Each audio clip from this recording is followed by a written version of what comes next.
Hello, my name is Matt Whipple. I'm a member education representative for Colorado PERA, and this is the benefit information meeting recorded for Colorado State University.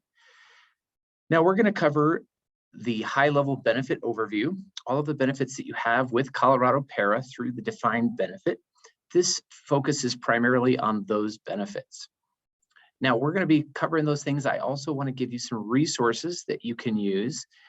There is a resource page that you can follow along. You can actually download the slides from this presentation, and you can get lots of other resources that are associated with each slide in the presentation. I'm going to go ahead and post this on the screen. Hopefully it'll be visible here. I will leave it up here for a few slides.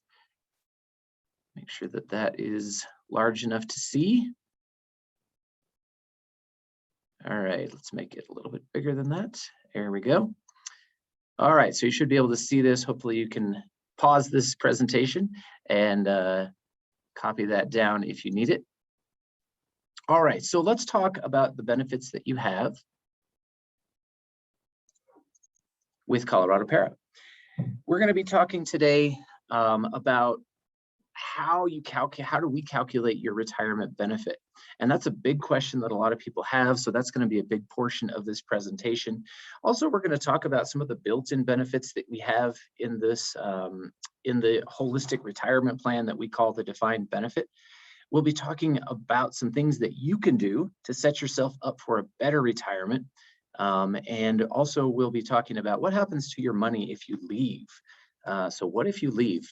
And then just because we're going to add a couple of extra things, I will take you to our website near the end, and I will show you where you can find some additional information, some other webinars that we offer, both live and recorded. And so we'll be covering all of that information coming up.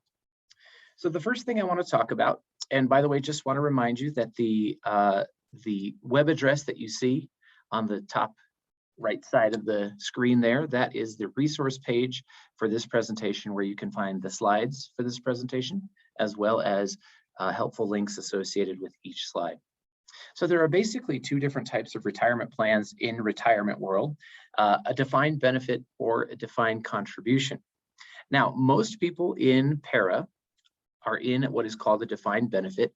It's just a fancy way to say a pension. In a pension, basically, you're going to pay into it over your career and while you're employed under a PERA employer. And when you retire, the pension pays you for as long as you live. Now, it will provide you a lifetime income with annual increases. So that's a pretty important piece. You get pay raises in retirement even after you've retired. Also, it provides built-in benefits in the form of survivor benefits. While you're working, if you were to pass away before you get to retirement, you have survivor benefits. We'll talk about those. Also, disability benefits. And those are pretty important, and I'll tell you why later on, why the disability benefits are so crucial for our people in the defined benefit. And then also, when you retire, you will have access to PERA's healthcare, and you will get a subsidy. PERA will pay a portion of your monthly health insurance premium. We'll talk about all of those things, how they're funded, and how they work a little bit later on. Now, the other type of retirement plan that is most common is defined contribution. And this refers to investment retirement accounts similar to 401k, 403b, 457. Any of those would be considered a defined contribution. But PERA also has a mandatory contribution, defined contribution. And some of you may have selected that. Now, I just want to let you know we're not going to be focused on the defined contribution from PERA. For most of this presentation, we're going to be focusing on the defined benefit, because that's the one that has all the different complexities that we want to talk about and share that information with you. If you do have the defined contribution, basically that's just an investment account. You're going to have to make investment decisions. And we do have some webinars that help you figure out how to make those investment decisions in the defined contribution.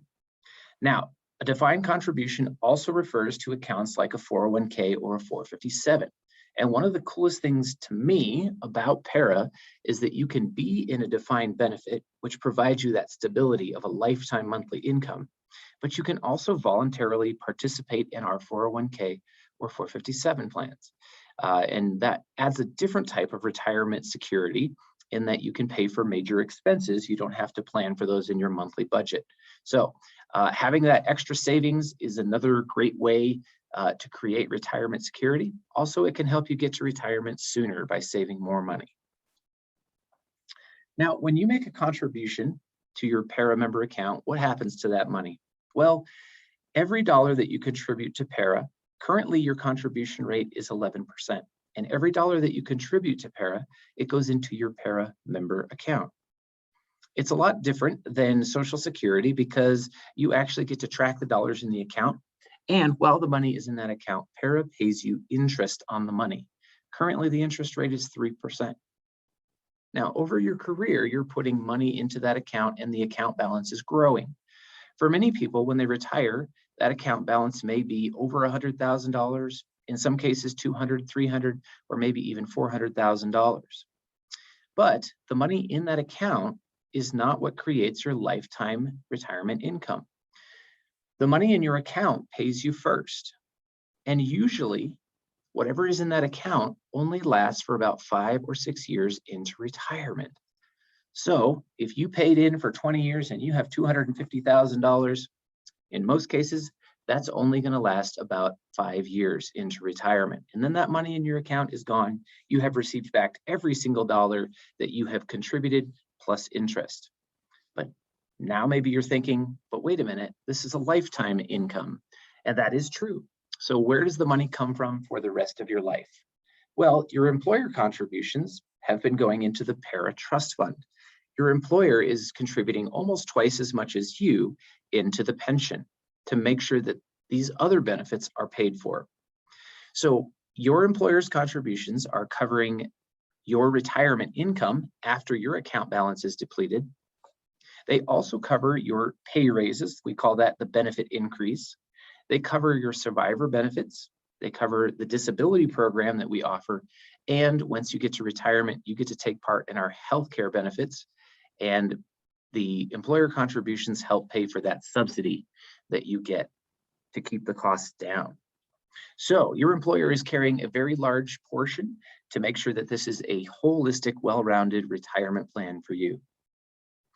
Now, the first question that we get from people is, how much am I going to get in retirement? So let's talk about that. Let me go ahead and clear this drawing because now it's in the way. And I think people have had plenty of time to grab that web address. So we're looking at 3 factors when we're talking about the calculation for your lifetime income. We're looking at your age when you retire, how many years of service credit you have with a PERA employer. Now that could be either worked or purchased. And we're looking at your highest average salary. So that's just what did you earn in your highest years with a PERA employer. Now that is the most complicated piece, the highest average salary. So let's take a look at that first. When we're talking about highest average salary, we use periods of 12 consecutive months. And these can be anywhere in your career. They don't have to be calendar years. They don't have to be contract years. And those 12 consecutive months are added up. We take your top 3 or your top 5, we add them up, and we take the average. So we're either going to pay you whatever you made in your highest 3 years on average, or we're going to pay you whatever you earned in your top 5 years on average. Now, how do you know whether you have a 3-year highest average salary or a 5-year highest average salary? Well, those of you who had 5 years of PERA service credit before January 1st of 2020, so you can say by December 31st of 2019 or before December 1st of 2020. If you had more than 5 years, then you would be on a 3-year highest average salary calculation. Essentially what that means is that you started working with a PERA employer before 2015 and worked continuously or had at least 5 years before 2020. Now, if you didn't have 5 years before 2020, then you would most likely be on a 5-year highest average salary calculation. Now, that 3 or 5 year highest average salary calculation, there's not really a very big difference in the actual number if we average your top 3 or your top 5 years. It's just that the 5-year highest average salary requires you to stay in a higher salary range for longer. And what that does is it actually provides more stability to the pension. It keeps people from spiking their salary at the end of the career and taking an unequally high retirement income based on the amount that they contributed. It's just a way that legislation has been put in place to safeguard the pension. Now, you want the highest average salary that you can get, because we are going to pay you a percentage of your highest average salary for as long as you live. Now, there are a few things that can help you with this highest average salary calculation. If you were hired before July 1st of 2019, then these special rules might apply to you. I will ask you to figure out, were you hired before July 1st of 2019? And if the answer is yes, then this next part applies to you. If the answer is no, then this does not apply to you. Okay, so let's talk about what I'm referring to. There are some rules that are in place for people hired before July 1st of 2019.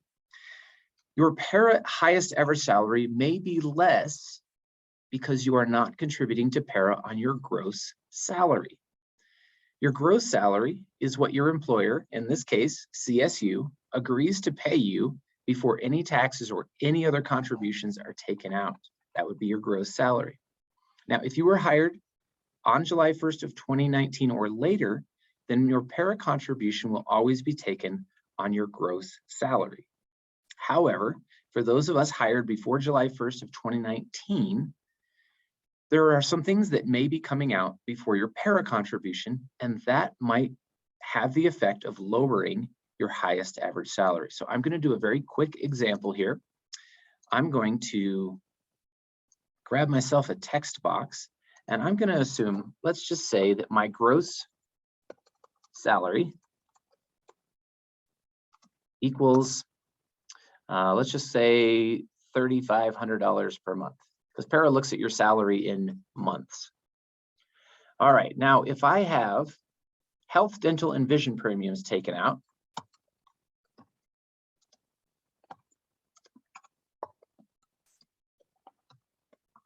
if they're taken out pre-tax, then they also, for those of us hired before July 1st of 2019, they're also taken out before your PERA contribution. So here's what that looks like. Let's say you're paying $250 per month in health, dental, and vision premiums.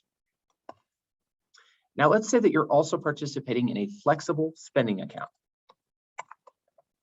A flex account where you can save pre-tax dollars to pay for qualified medical expenses or qualified dependent care expenses. Now, I have a colleague who's saving about over $500 a month in their flexible spending account, but let's just say that you're putting an extra $200 in your flexible spending account. I'll put a $sign there. Now, the effect that this has is by the time you've made those two contributions to your health, dental, and vision premiums and contributions to your flexible spending account, what you have left is $3,050 because you took $450 out for those other things. I'll put a minus sign there.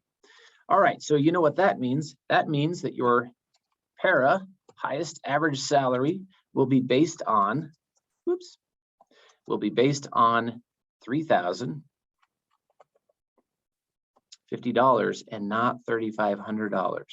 Now, if you're asking me, would I rather have a percentage of $3,500 or would I rather have a percentage of $3,050? I'm going to tell you $3,500 every single time. Now, one thing to know, you only need to do this, you only need to worry about this during your highest years of earnings, because PERA is only looking at your top 3 to 4 years on the 3-year salary calculation, and they're looking at your top 5 to 6 years on the 5-year highest average salary calculation. So if you are early in your career, this may not be something you need to worry about now, but when you get to your highest years of earnings, which for most people is going to be the last years, most people are moving up in salary throughout their career, whether it's because of promotions, pay increases, or cost of living adjustments.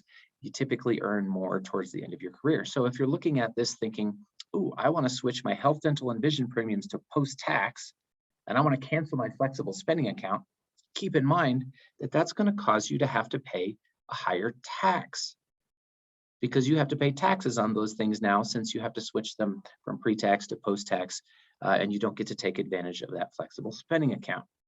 Now, that sacrifice, you may end up paying 15 to 20 to 25% in taxes on those dollars, but you will see when you get to retirement, you'll get that money back very quickly because of the higher HAS. So I want to recap this. The things that might be lowering your highest average salary are health, dental, and vision premiums if you were hired before July 1st of 2019. And those are coming out pre-tax. They're also coming out pre-PERA in most cases.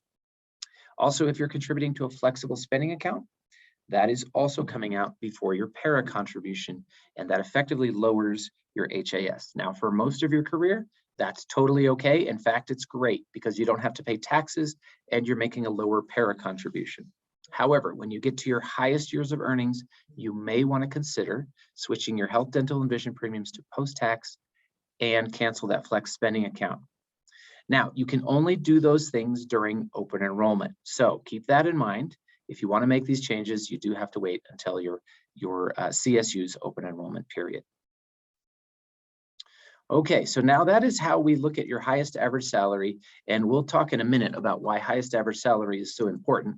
But let's talk about the other two factors: your age at retirement and your years of service credit. Now, you can either earn service credit for each month that you work and make a contribution to your PERA member account. The minimum contribution is currently $580, and that is 80 times federal minimum wage, which, believe it or not, is still at just $7.25. That hasn't changed since I started working here 5 years ago. So if you're making at least $580 per month, so even if you're working part-time, you're still getting full-time PERA service credit.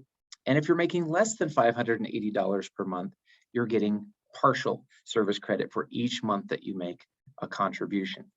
Now, you can add to your service credit every month by working and making a contribution, or you can purchase service credit. Now, purchasing service credit means that you're going to pay the cost to cover employment that was not under a PERA employer with PERA retirement benefits. To give you an example of this, I worked at McDonald's for 2 years when I was in high school, way back before I attended CSU. I was working at McDonald's, and theoretically, I could pay the cost to cover those 2 years of McDonald's time with PERA service credit. Now, the cost is not based on my McDonald's income, it's based on my current highest average salary. So if you're interested in doing this, finding more information about purchasing service credit, we offer a webinar, and you can find the information. You can register for that webinar by going to the resource page that I had posted earlier in this video, and you will find the slide that is associated with this slide here. You can find our webinars and sign up for a purchasing service credit webinar. All right, we have calculators as well. So if you're looking to find out what your highest average salary is, that is listed in your PERA member account. In fact, when you go to log into your PERA member account, you will find your highest average salary as it is currently. PERA has that calculation, and that might give you an idea of whether your HAS is being limited by the health, dental, and vision premiums.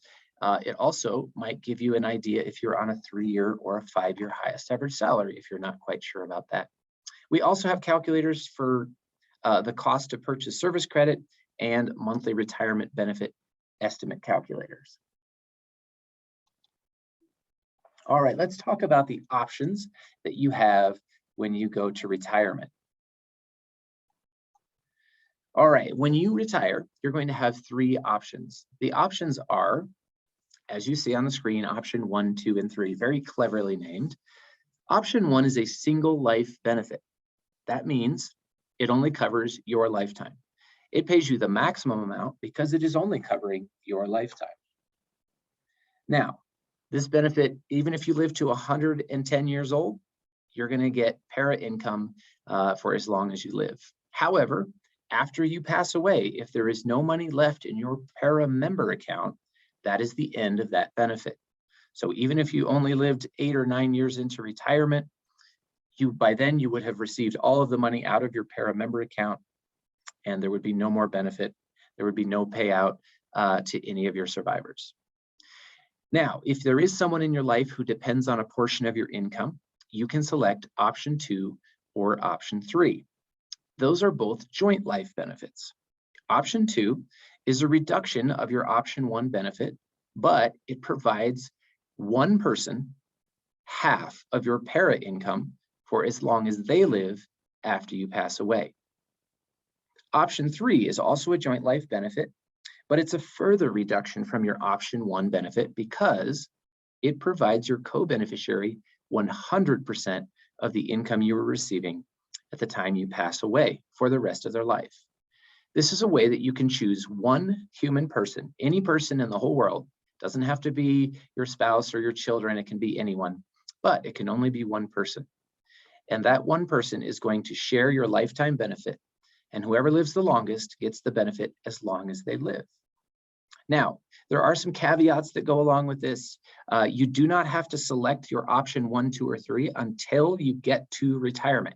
It's actually one of the things you're going to fill out on your retirement form when you file for retirement with PERA.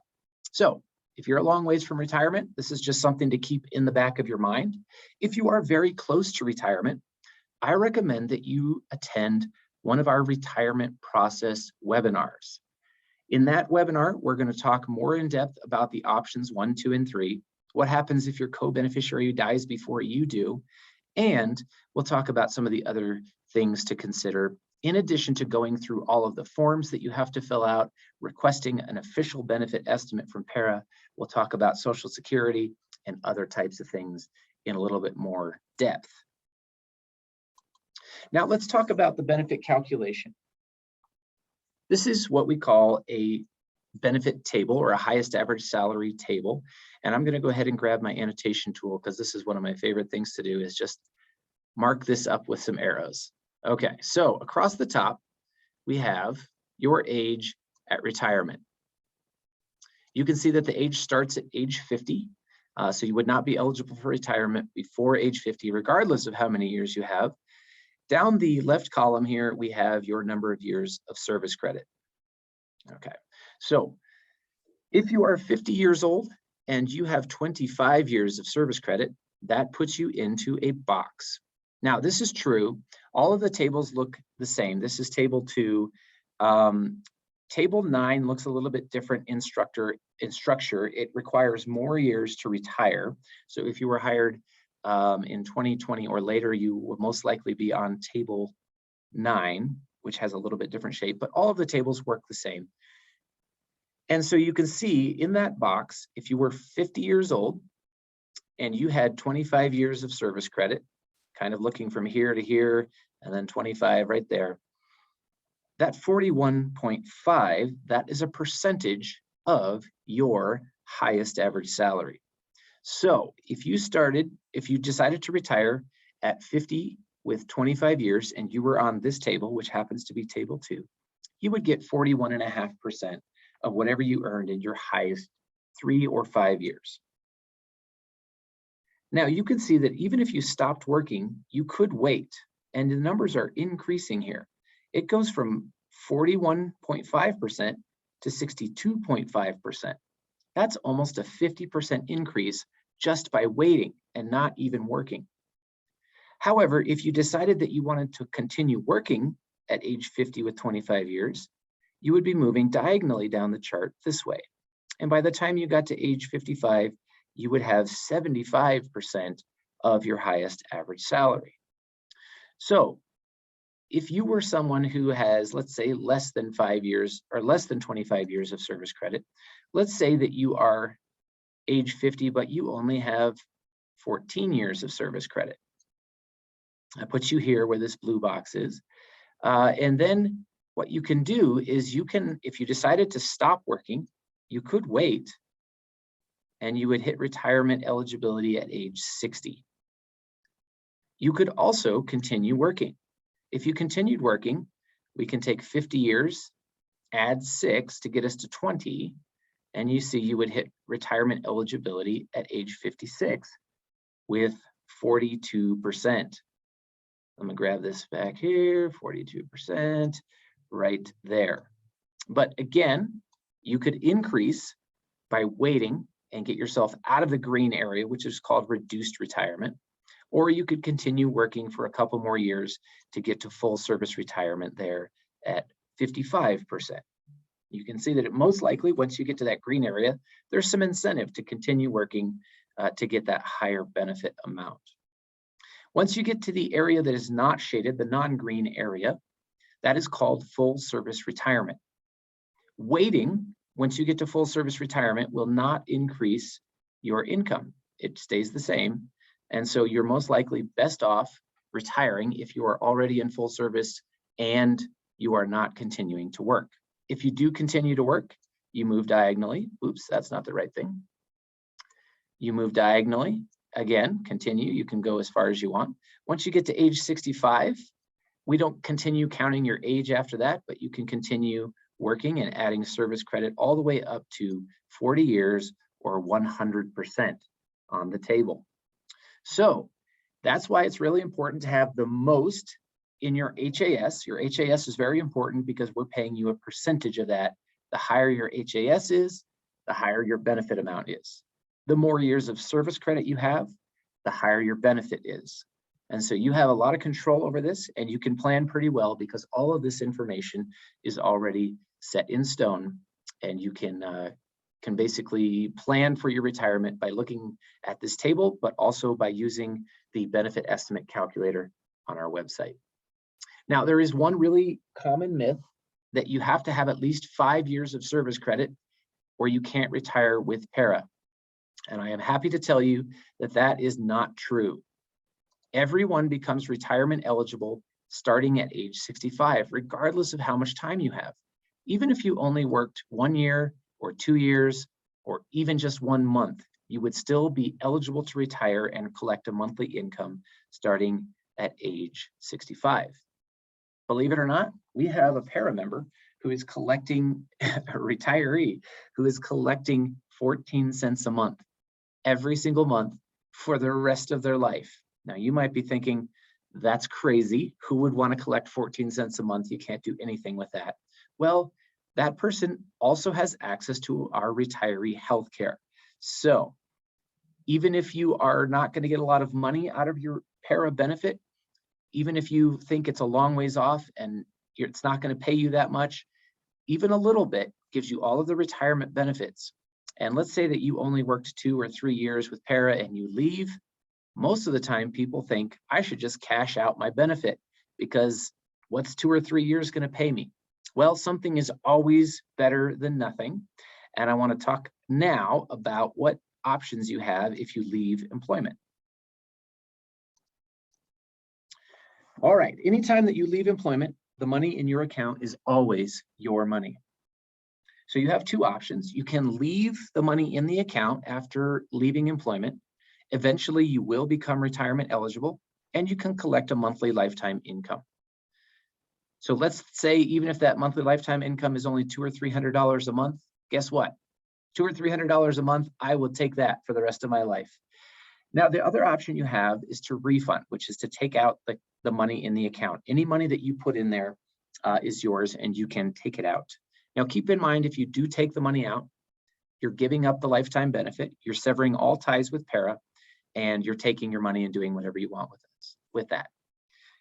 What we have found is that in most cases, people who take the monthly lifetime income are going to have substantially more money over time, even though it comes in small increments. The refund amount, even if there is a match on the refund, usually only represents about 8 to 10 years worth of retirement income. So keep that in mind. You have the option to leave your money with PERA and collect a lifetime benefit. Okay, let's quickly talk about some of the built-in benefits, and then we'll wrap up by looking at the website, and I'll show you a few things that you can access through the website. The first built-in benefit is survivor benefits.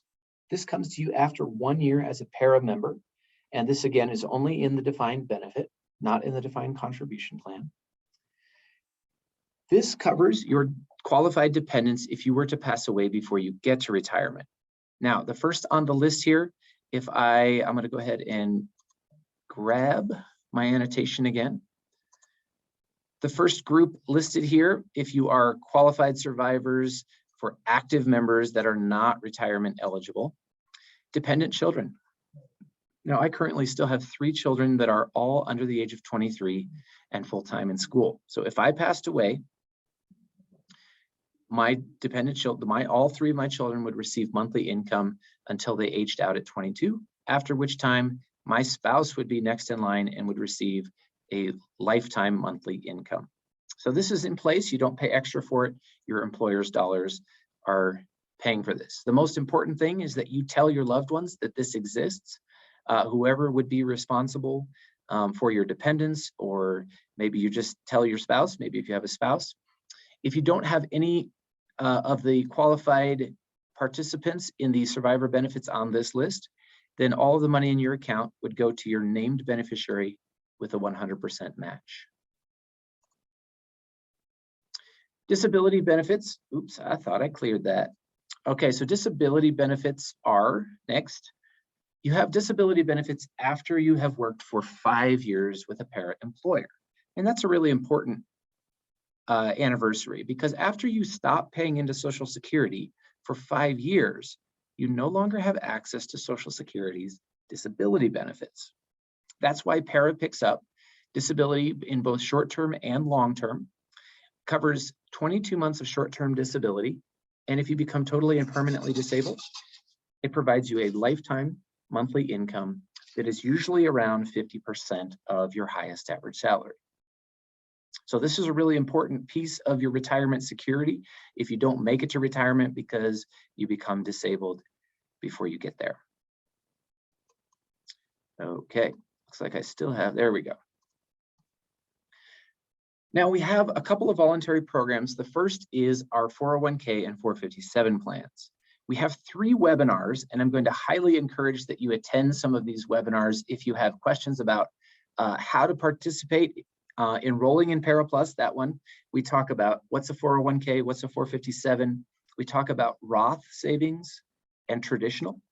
And we even dive a little bit into tax tables to help you figure out whether Roth or traditional savings is right for you. So that's a really helpful webinar. We also have Investing Made Simple. So if you are already saving, but you're not sure how your money's being invested and you want to take more control of that, then you can join that Investing Made Simple webinar. And then finally, developing a savings plan. I was someone who I always knew I should be saving. I was always putting money away. At least for the last few years, I have been putting money away. That's not what I wanted to do. But I didn't really know what it meant. So in this webinar, the Developing a Savings Plan, we're going to show you not only how to create a custom savings plan, but we're going to teach you how to use our calculators and then fill out a fillable PDF that will create your own custom savings plan, help you make a plan for how much money you want to have, what's your reason for saving, and then use the calculators to figure out what you need to do to make that plan a reality. All right, I have put the web address that will take you to our 401k and 457, which we call PERA Plus. And you can write down that web address, put it in to your browser, and find these webinars, attend one of these webinars to get more information. All right. Now, the next of the voluntary benefits is life insurance, and we offer life insurance. Most employers also offer life insurance, but if you want to add additional life insurance, you can find more information on the resource page. Now, a couple of topics for after retirement. Social Security. Because you're not paying into Social Security while you're working for a PERA employer in most cases, your Social Security may be impacted. There is something called a windfall elimination provision that may reduce your Social Security income because of the time that you worked for a PERA employer and did not pay into Social Security. For more information, I recommend that you visit the Social Security website, but also if you use the resource link that I gave you earlier in this webinar, You can access our resource page where there is a video that gives you more information about PERA and Social Security. You can collect both PERA and Social Security. However, your Social Security may be reduced. Your PERA benefit will never be reduced because of Social Security, though. And one final thing, we have PERAcare. This is our retirement healthcare. It offers health, dental, and vision for you and your dependents. And you can attend a PERAcare information meeting. This is another one of the webinars that we offer on a fairly regular basis, about 3 times a month for both pre-Medicare and Medicare webinars. Currently, we're in open enrollment, so our webinars won't pick up again until December 1st because we're doing special open enrollment webinars, but you can catch one of these PERAcare information webinars starting again in December. And that's it. I have some action steps for you. Log into your PERA member account. There is so much helpful information there. You can find your highest average salary. You can use our calculators. You can see exactly how many years and months of service credit you have. You can figure out the cost to purchase additional service credit, all kinds of different ways to help you plan for retirement. So it's a really great step, is just logging into your PERA member account. We find that about half of people have never logged in, and that's totally okay, because there's a first time for everything. Consider saving more in the 401k and 457. You have this PERA benefit that's paying you a monthly income as long as you live. But if you have major expenses in retirement, which all of us will, things like medical bills, home repairs, maybe just really awesome vacation, those type of things you can pay for out of additional savings, voluntary savings in a 401k or 457. And there are a lot of benefits to having that extra nest egg in retirement. I already mentioned the calculators. The resource page that I gave you earlier in this webinar is a really great resource. If you have questions later on, you can come back. You can look at any of those additional links to find more information. And then attend other webinars. If you're interested in purchasing service credit, if you're interested in PERAcare or retiree healthcare, you can attend those webinars. Retirement process meeting for people who are within 2 years of retirement. And speaking of all of those things, you can find them on our website. So I'm going to go ahead and switch over to our website right now and just show you a couple of things. First off, member retiree or member login and registration. So if you have never logged in, click on this green button here at the top right side of the page. It will take you to a login page. If you've never logged in, just select register as a new user. A couple of other links here for members. We've got the 401k 457 pages right there. That's where you can find those webinars. All the other webinars are listed here under our webinars link under the members tab. And then you've got some other things like benefit basics. We covered a lot of those there. If you're mid-career, some things to think about if you're mid-career. And all of these things can be really useful in planning for retirement. One other thing I want to point out is under the About tab. We have frequently asked questions, so this is where you can get answers to a lot of your PERA questions. We also have a video library. This is pretty cool because you can go to this video library. We have all kinds of video topics. We have on-demand webinars, so if you don't, if the webinars don't fit into your schedule, you can just watch it on demand. We have PERA announcement videos. So this would be news and updates about PERA. And then we have member journey, retirement planning. This is where you can find information about Social Security, about purchasing service credit, deposits, how to use the calculator, all kinds of great videos. Again, that's under the About tab. All right, that's all I have for you. Thank you for watching this video. And if you have any questions, you can contact our customer service. You can find it here on the Contact Us right at the top of the page. Our customer service number is right there, and you can call them. They can access your account, give you any information that you need. All right, I wish you the best of luck in your retirement planning, and thank you for watching.